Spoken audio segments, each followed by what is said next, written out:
Bom dia, tudo bem, pessoal? Como é que vocês estão nessa manhã de segunda-feira? Hoje, dia 25 de maio, começando aí mais uma semana. Espero que você esteja bem. Meu nome é André Rangel, acho que muita gente que participa aqui comigo já me conhece. A gente está aqui todo dia ao vivo, de segunda a sexta, 7 da manhã, no nosso Uma Coisa, um bate-papo rápido e descontraído sobre as coisas de Deus e sobre crescimento espiritual. Hoje, mais uma vez, a gente vai fazer a leitura do devocional do dia, fazer uma oração, pedir a Deus que nos dirija. Você quer começar bem o seu dia, começar bem a sua semana? Eu acho que essa é uma ótima maneira.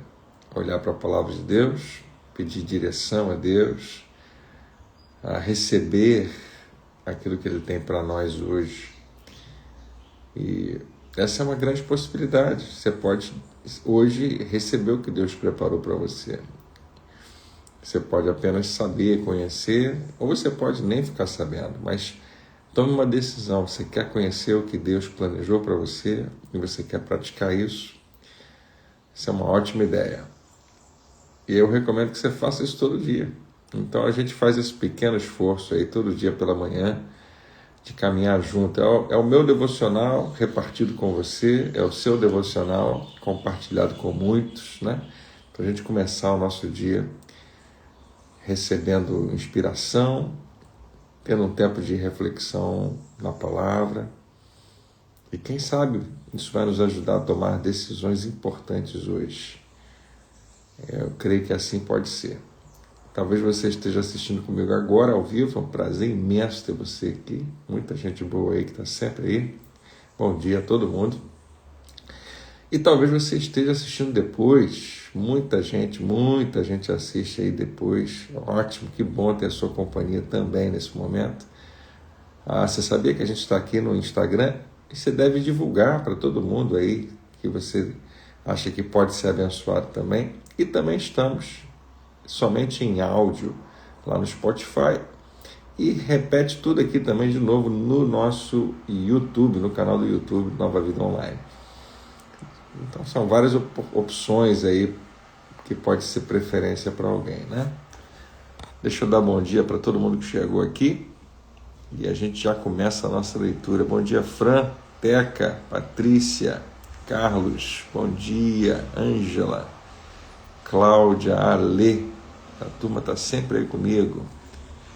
Bom dia, Francisco, bom dia, Sandy, bom dia, Amanda, bom dia também aqui o meu querido Rei do Mate, do Tanque, está sempre aí com a gente. Tudo bem, Amanda? Nancy, Estela, Ana Paula, Helenita, Carlinha, bom dia a todos. Estela, temos também, aqui eu não vou saber o nome, mas eu acho que é Felipe, tudo bom? Fala, Márcio Patrick, Washington Luiz, querido, tudo bom? Juliana, Caetano, Ana Maria, Rossano, Alexander, bom dia, é isso aí. O Patrick escreveu aqui: agradeço a Deus por mais um ano de vida que completo hoje e peço oração pela minha vida.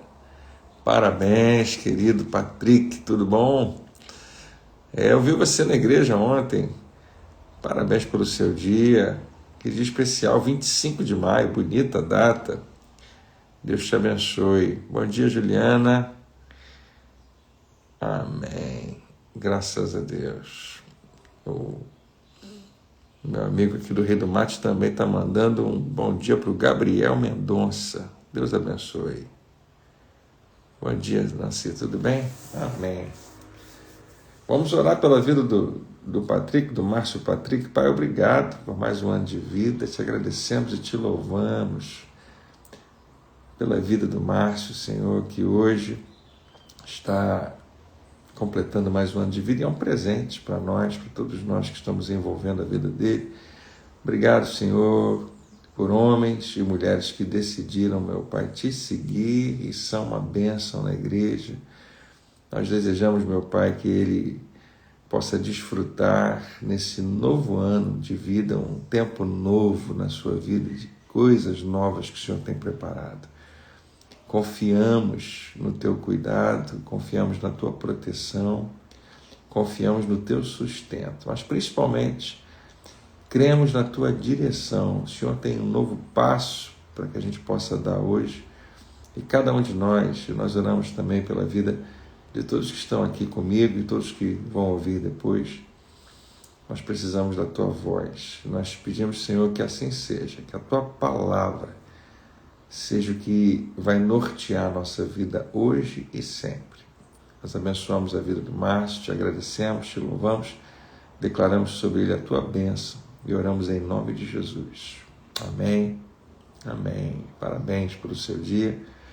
Eu sempre achei, num determinado momento, engraçado a gente desejar parabéns, né? Na língua portuguesa, a gente deve ter uma origem muito interessante, né? A gente cantar parabéns, parabéns a você. Parabéns costuma ser uma congratulação por alguma coisa que alguém conquistou, fez, ou por um trabalho bem feito, a gente parabeniza a pessoa, né? Mas a gente se acostumou a fazer isso nos aniversários, né? Parabenizar por mais um ano de vida. Você conseguiu sobreviver, parabéns. A gente tem nas outras línguas mais o feliz aniversário, né? Ou então que Deus abençoe o seu dia. E a gente funciona para a gente, né? Você entende quando a gente fala isso. Então, parabéns pelo seu dia. Se mais alguém está também fazendo aniversário hoje, parabéns. A gente hoje com a rede social conhece, tem acesso a muito mais gente, né? Todo dia é aniversário de mais 10 pessoas que a gente está lá no Facebook ou no Instagram, a gente conhece, muita gente. E deve ter aqueles que estão mais perto de você, mais próximos. Eu acho que é uma ótima ideia quando você manda uma palavra de bênção, uma vezinha por dia, né, para alguém, para encorajar, para ser uma bênção para alguém. Isso é muito poderoso. Ou se você tem acesso aí e pode fazer isso, já é muito bom. Mais uma vez, parabéns, querido. Deus abençoe o seu dia. Vamos para a nossa leitura. Obrigado pela companhia de vocês já cedinho, nessa manhã de segunda-feira. Um tempo bem escuro, mas parece que parou de chover. Vamos ver como é que vai ficar. Mas é bom a gente estar junto aqui, né? Olha, o Márcio está agradecendo aí. Hoje, dia 25 de maio, e o nosso texto tem o título A Agonia da Oração. A agonia da oração. Eu acho que eu sei. Lucas capítulo 22, verso 44. A Getsemane, né? Está escrito assim, Lucas 22, 44. Estando angustiado, está falando sobre Jesus, ele orou ainda mais intensamente. E o seu suor era como gotas de sangue que caíam no chão. Meu Deus, essa imagem que todo mundo conhece do Getsemane, da agonia e da oração do Senhor Jesus, num versículo só, é extremamente visual, né? Porque fala da que a gente está enxergando aqui como suor. O suor era como gotas de sangue. Você já suou tão forte que pingava forte? Eu acho que aconteceu poucas vezes isso comigo. Um calor tão intenso que o rosto não parava de produzir com força o corpo todo, né? Aquelas gotas de suor que rapidamente caíam por serem muitas, né? Acabava se concentrando rápido e começava a cair. Tem que ser um calor muito intenso ou um sofrimento absurdamente intenso. Eu não sei se você já sentiu. E aqui nesse texto, a gente já ouviu falar disso algumas vezes. Eu não sou um grande estudioso do assunto, mas não diz que Jesus suou sangue, mas bem provavelmente foi isso que aconteceu. Alguns vão dizer, ou pelo menos sangue também, junto com aquela água do suor. Mas está dizendo que o suor era como gotas de sangue que caíam no chão. É fácil a gente entender que por causa dessa imagem que Lucas aqui recebeu, né, que alguém foi testemunha ocular, os que estavam mais perto de Jesus nesse momento eram os seus discípulos mais chegados. Quem viu essa cena e depois trouxe para Lucas e para os outros evangelistas também, falou, olha, parecia sangue. E ele colocou como alguém citou, era como se fosse gotas de sangue que caíam ao chão, ou seja, uma intensidade muito grande. Então, a gente sempre fica impressionado com isso, a gente não tem muito o que fazer com essa imagem, a gente só sabe que a agonia era muito, muito profunda. E o texto começa dizendo, estando angustiado, orou ainda mais intensamente. Então a gente tem uma pista de que Jesus já estava orando antes, a Bíblia fala isso, com uma certa intensidade, e agora ele aumenta a intensidade. E claro, a gente consegue chegar a uma dedução simples, que a oração que Jesus estava fazendo estava provocando toda essa agonia. E ao invés de ele parar, não, estou muito angustiado com isso, eu vou parar. Ele vai e ora ainda mais. E orar significa se aproximar ainda mais de Deus. Vamos ver o que isso significa para a gente. Eu acho que o texto vai nessa direção e vai nos convidar, talvez, a uma vida de oração que não mede esforços, né? Vamos lá? Leitura de hoje, 25 de maio, a agonia da oração. Eu li para você o nosso versículo de Lucas 22, 44. A oração não é difícil de entender, é difícil de praticar. Qual foi a última vez que o seu coração pesou tanto por aqueles por quem você estava intercedendo, que o seu corpo inteiro agonizou juntamente com sua mente e o seu coração? A gente tem aqui a referência de Hebreus capítulo 5. Somos uma geração que evita a dor a todo custo. É por isso que há tão poucos intercessores. A maioria dos cristãos opera nos níveis mais rasos de oração. Mas Deus quer nos levar a níveis mais profundos de oração intercessora, que apenas alguns poucos experimentam. Intercessão profunda e prolongada é dolorosa. Envolve permanecer diante de Deus quando todo mundo já foi embora ou está dormindo, como a gente lê no Getsemane, Lucas 22. Envolve vivenciar um quebrantamento diante do Pai por aqueles que continuamente se rebelam contra Ele. Quantos de nós iremos experimentar esse tipo de intercessão fervorosa?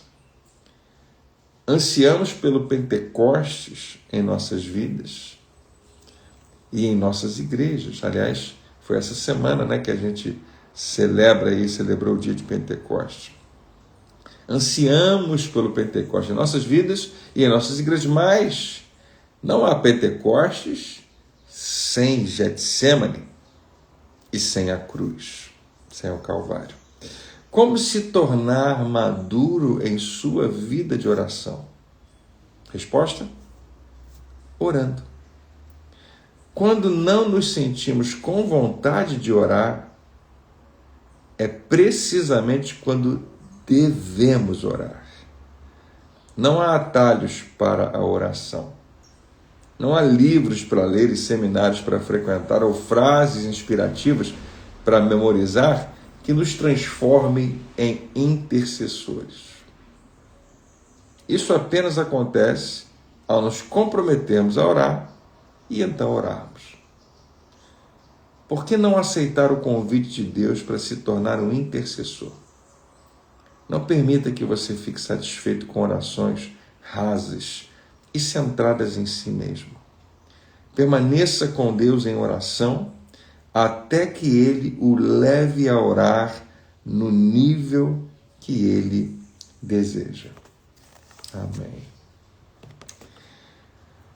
Como é que você entra nesse lugar de oração onde Deus planejou que você entrasse, onde é o plano dele para que você ore daquela maneira. O livro está nos dizendo hoje que é na prática, que é tendo cada vez mais intimidade com Deus através da oração. A oração é algo extremamente poderoso. É engraçado porque, se você olhar do ponto de vista mais cético, apenas lógico, você vai pensar, oração é algo que não tem a menor necessidade. Porque se Deus já sabe de tudo, se Ele sabe o que vai no meu coração, se Ele sabe dos meus anseios, das minhas necessidades, para que orar? E você percebe que, em geral, o que nos leva a pensar isso é porque nós estamos pensando em nós mesmos. E a gente pensa, não, Deus já sabe tudo, eu só vou agradecer por mais um dia e pronto. E, no entanto, você vai ver que no ministério de Jesus, ele orava o tempo todo. Talvez ele fosse a melhor pessoa para pensar assim, eu já tenho o próprio Espírito dentro de mim operando de maneira plena. Jesus, ele não falhava em frutificar, né, o fruto do Espírito, não falhava em ter ali os dons, todos eles funcionando na sua vida. Era o próprio Filho de Deus, não existia outro igual a ele. E ele era movido, o combustível da sua vida era a oração. Então a gente precisa entender que oração não pode ser opcional na nossa vida. Se você, como eu, já teve muita ou tem muita dificuldade para orar, talvez seja por isso que você pensa, o que eu vou falar? Ele já sabe tudo, né? Mas se você vai cultivando mais e mais uma conversa sincera, esse para mim que é o grande lance da oração, você não vai orar. Por isso que a Bíblia fala de você fazer isso em secreto, porque quando eu oro, e eu sei que você está ouvindo a minha oração, daqui a pouco a gente vai fazer isso, né? Eu vou orar aqui, e tem um público, tem umas pessoas que estão junto comigo em oração. É muito fácil eu cair na armadilha de orar pensando em impressionar você com as minhas palavras, ou pensando em escolher muito bem as palavras para que você participe daquilo. E claro, é uma oração que a gente está convidando outras pessoas a participar, e existe um elemento importante que é público, que não é pessoal. Então existe uma inclinação de ela não ser necessariamente a oração que eu faria sozinho, que deveria ser a mais sincera possível. Eu quero submeter a você que sim, sempre que eu oro junto com você aqui, eu estou sendo sincero, eu tento ser o mais possível, né? Mas você entende a diferença? Que tem alguém me ouvindo. Então, quando eu desligo o telefone e eu vou orar com Deus, essa oração não tem ninguém ouvindo. Às vezes a gente pensa que é difícil, que é complicado, mas acabei de fazer, né? Acabei de orar junto com você. O problema todo talvez seja o que a gente não entendeu, que a função da oração primária não é atender desejos nossos e anseios nossos, mas é nos alinharmos. Eu converso com a minha esposa desde que a gente namora, porque eu a amo muito, eu quero conhecê-la. E muitas vezes, né, é difícil. Às vezes você está com sono, às vezes você está cansado, mas uma conversa precisa acontecer. Às vezes não é com a esposa, às vezes é com o filho, com a filha. Essa é a responsabilidade que a gente tem. Mas o que isso provoca em nós? A gente se conhece mais. E quando você conhece mais, você confia mais. E com Deus não é diferente. Quanto mais você conversa, mais você conhece. Quanto mais você conhece, mais você confia. Se você quiser gravar na sua mente esse processo, todos eles começam com a sílaba com. Conversar, confiar. Conversar, conhecer, confiar. Isso todo relacionamento que vai se aprofundar e vai se tornar um relacionamento mais saudável, não pode fugir disso. Vamos repetir? Conversar, relacionamento é conversa, tá? Conversar, conhecer, porque quanto mais você conversa, mais você conhece. E quanto mais você conhece, mais você confia. E o anseio de Deus principal é que você confie nele. No texto que a gente está lendo hoje, tem uma chave espiritual que fala justamente que a oração que Jesus faz ali no Getsemane, que deve ser um espelho do que acontece em João capítulo 17, alguns minutos antes, Jesus faz uma oração pública, junto com seus discípulos, ali no cenáculo, onde acontece aquela última ceia, onde Jesus apresenta a nova aliança, promulga o novo mandamento e começa ali um novo movimento chamado igreja, que vai ser inaugurado em breve, ali no dia de Pentecostes propriamente, né? Mas naquela oportunidade Jesus faz uma oração intercessória, João capítulo 17, a gente chama oração sacerdotal de Cristo, onde ele fala: Pai, eu quero que eles que estão me ouvindo aqui agora sejam um como nós somos um. E Jesus faz uma oração belíssima e não é apenas as palavras que são belas, o que vai no coração dele é muito poderoso e muito, muito bonito. Quando ele vai para o Getsemane, agora os discípulos não vão necessariamente ouvir essa oração, a não ser uma parte que alguém fez questão de ouvir lá e anotar, talvez eles tenham ouvido mais, e alguma coisa foi registrada. E a oração de Jesus é muito forte, porque Jesus, durante todo o seu ministério, ele não tem outros momentos tão parecidos com esse. No Getsemane, Jesus faz uma coisa que faz a gente, que é crente, pensar: isso realmente aconteceu? Jesus, no finalzinho, tentou escapar da sua missão, porque é isso que parece ser. Ele fala: Pai, se possível, afasta de mim esse cálice sem que eu o beba. Queridos, eu acho essa oração tão maravilhosa, porque Jesus não se apresenta como um super-herói, né, com nervos de aço. Ele é humano, ele sofre como nós. E no Getsemane, ele faz uma oração humana, mesmo sendo cheio do poder de Deus, mesmo tendo andado sobre as águas e multiplicado alimento e transformado algo em vinho e curado centenas ou milhares de pessoas, cheio do poder de Deus, consciente do amor de Deus, ele faz uma oração que diz: Pai, tem certeza, eu preciso realmente passar por isso. Por quê? Porque o que estava por vir não era uma perseguiçãozinha, não era uma crítica, não era gente querendo matar ele, como várias vezes aconteceu. Não, o que estava vindo era um sofrimento extremo. E cá entre nós não dá para medir.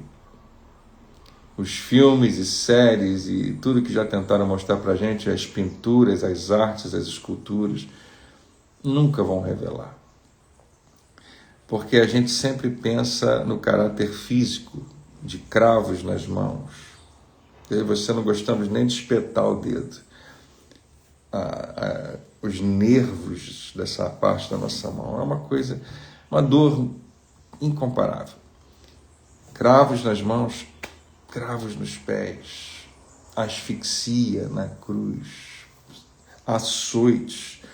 Quando a gente para pensar do aspecto físico de toda a dor, e a gente sabe o que é dor, pelo menos a gente acha que sabe, a gente pensa que por isso que a agonia era muito grande. Mas os discípulos de Jesus, que vieram depois dele, depois que a igreja nasceu, todos eles, ou vários deles, foram martirizados com mortes iguais ou piores.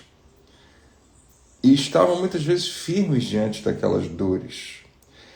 Então, a gente fosse comparar Jesus com os mártires que vieram depois do Evangelho, da igreja, acharíamos que Jesus foi até mais fraco que eles, porque estava numa agonia tão grande.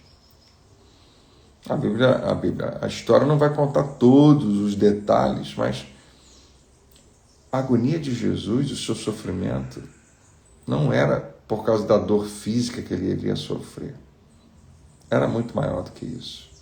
Era carregar algo que ninguém deveria carregar. O pecado de toda a humanidade. Um dia, talvez, no céu, a gente vai ter uma ideia do que isso significa, mas nós confiamos que o que estava acontecendo ali realmente era muito grande. E essa oração, ali em Lucas capítulo 22, é uma oração intercessória. Ele está pensando em mim e em você. Ele está pensando em nós. Eu sei que é exagero de pensar que hoje, com 8 bilhões de pessoas vivas nesse planeta, eu não sei quantas outras que já viveram não estão mais aqui, toda a humanidade ter passado pela mente de Jesus especificamente é um exagero, mas imagina se ele pensou em você ali, e pensou em todo o seu pecado, e pensou em toda a sua vida, e pensou em tudo que você fez, e eu também, para não merecermos todo esse amor. E como nós nos rebelamos contra Deus, e como nós somos pequenos, fracos, infantis, inadequados. Quando se trata de Deus, a gente reclama das coisas mais banais, e a gente não obedece quando deveria obedecer, e a gente tem as nossas desculpas. Imagina ele ali, com dor profunda, prestes a ser torturado no nível, e pensando em você e dizendo, vale a pena. Vale a pena. Então, Pai, que não seja feita a minha vontade, mas a sua. O texto de hoje está nos convidando não a suar sangue, nem ser açoitado, nem ir até uma cruz, mas a gastar tempo com Deus de maneira que a gente se desenvolve e cresce para um lugar onde propósito se cumpre na nossa vida. Esse texto de hoje diz que tem pouquíssimos intercessores, porque poucos entenderam o que isso significa. Mas olha, nós talvez estejamos hoje em débito, em dívida com essas pessoas. Devemos muito a gente que talvez passou essa madrugada orando por você e você nem ficou sabendo. Mas e se Deus te chamou para um pouco mais disso? Um pouco mais de uma vida que entrega a Ele, que oferta a Ele um tempo de oração onde você desenvolve, lembra? Conversa, conhece, confia. E você vai fazer isso em favor de outras pessoas, orando pela vida delas. Se esse convite for real, se Deus realmente estiver te chamando para isso hoje, qual é a sua resposta? E se for um convite, não um mandamento, não uma ordem, mas um convite. Filho, quer participar do que eu estou fazendo? Qual é a sua resposta? Como você reage ao que Ele está te pedindo? A minha oração junto com você hoje é que tudo que Deus nos convidar a fazer, a gente queira fazer. A gente se disponha, porque todo convite dele é bom para a gente. É bom para o reino, é bom para muita gente, mas principalmente você vai ficar muito feliz e realizado de estar nessa posição. Mesmo que durante um tempo haja uma agonia, haja uma dor, haja um sofrimento que está associado a esse lugar. Mas que a gente possa se dispor a aceitar de verdade, de fato, o convite que Ele nos faz. Vamos orar? Pai, obrigado pelo Teu amor. Muito obrigado por Tua graça. Muito obrigado pela Tua bondade. Todo dia nós experimentamos isso. E nós experimentamos como filhos que precisam amadurecer para não apenas aproveitar os dons e as bênçãos que o Senhor tem para nós, para não sermos filhos que se tornaram mimados pelos presentes diários da Tua graça e do Teu favor, mas que nós possamos crescer para fazer orações do tipo: o que o Senhor está pedindo de mim hoje? Como eu posso te servir? Como eu posso servir ao teu reino nesse dia? Que as nossas orações não sejam centradas em nós mesmos. Sim, o Senhor Jesus nos ensina a orar pedindo o pão de cada dia. O Senhor Jesus nos ensina a orar pedindo direção e proteção para a nossa vida. Isso faz parte. Mas que a nossa oração e a nossa vida não terminem em nós mesmos. Pai, ajuda-nos a enxergar a vida como o Senhor enxerga.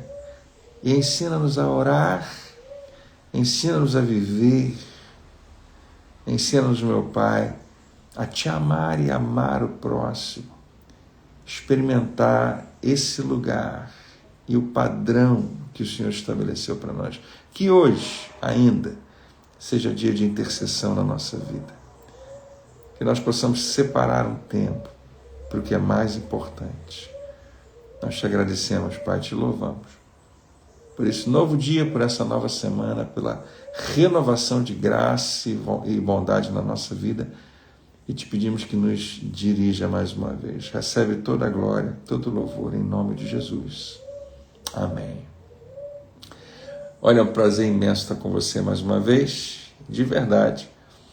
Se essa palavra de hoje, que a gente meditou nela aqui, te abençoou e você acredita que pode abençoar alguém, não deixa de compartilhar. Pode ser que mais e mais pessoas tenham um despertamento hoje para esse propósito tão maravilhoso. Amém?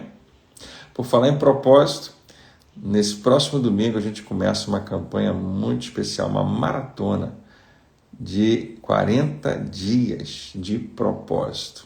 Se você quiser embarcar junto comigo, o material vai ficar disponível nas redes sociais aqui da Igreja de Jacarepaguá e possivelmente aqui também na igreja, na Nova Vida Online, tá bom? Você vai gostar, a gente vai estar lendo junto aí o livro Uma Vida com Propósitos, e todo mundo que me acompanha aqui é convidado a participar também. Que Deus te abençoe, uma honra, uma alegria estar com você, que você tenha uma ótima segunda-feira, e que Deus te abençoe rica e abundantemente. A gente se vê amanhã, 7 horas. Paz.